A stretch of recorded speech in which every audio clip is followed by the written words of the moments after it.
What is your best networking tip? Stand by the bar. And I joke with my junior bankers is that it's a spot where people tend to open up. And so stand by the bar and don't make it about yourselves. Just be curious about what other people do and just get to know them and then try to be helpful and just don't hijack the conversation. Don't overschedule meetings. Make the meetings like higher quality as opposed to just volume of meetings. I would like to say it's not overscheduling, but I also think it's finding, time at the receptions and connecting people over lunch, a meal, toasting, cheersing, just finding a few moments out of a busy day to connect, maybe not necessarily over a deal, but just to catch up and hear about someone's life. My favorite networking tip, I think be intentional. Because it's hard, right? Because you can just run around here and give people business cards. But what does that do? I come home often, I'm like, oh, I don't remember who this person was. What did we talk about? But, really being intentional of like who you're meeting with, trying to find common ground of what to talk about. And that could be something as simple as, you're from Houston as well, or I went to this college on, the East Coast. But it's being very intentional about who you're wanting to meet and what you're doing with engaging with everyone, but also being open because you never know who'll be your next friend.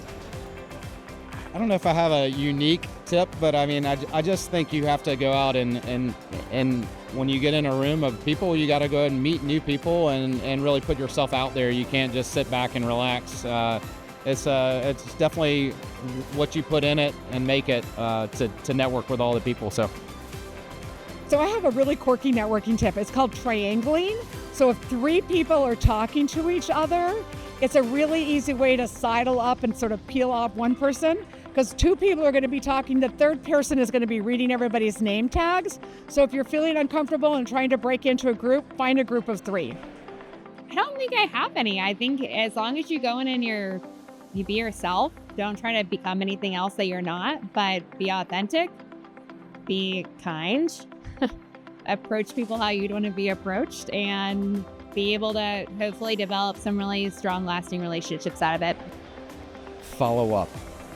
Because there's absolutely nothing, there's so many meetings, we go back to back to back to back to back to back for 3 days. And I remember having a conversation with somebody and the one of 27 people that I had a meeting with. So it's that follow-up email, hey, remember we talked about this, and then stay in touch over time. If it's a one and done, it's not going to work. If it's building a relationship that's sustainable and year after year, that's the best way to do this. So we found that actually most of the work happens before the conference starts. So we put a lot of legwork into making sure we know which of our customers are coming, who we've talked to in the last few weeks or few months, so we want to meet up in person and really go deeper on the relationship. And it's a full team effort across really everyone, sales, marketing, product, to make sure that we get meetings on the calendar and make sure we really set aside a lot of good time to meet with other deal makers. So I would say most of the work is before. So it's not unique, but I would say no pain, no gain. You have to do it. My first networking event, I got 2 business cards, and the guy who took me got 700, and I'm still here. I cried a lot, but I'm still here.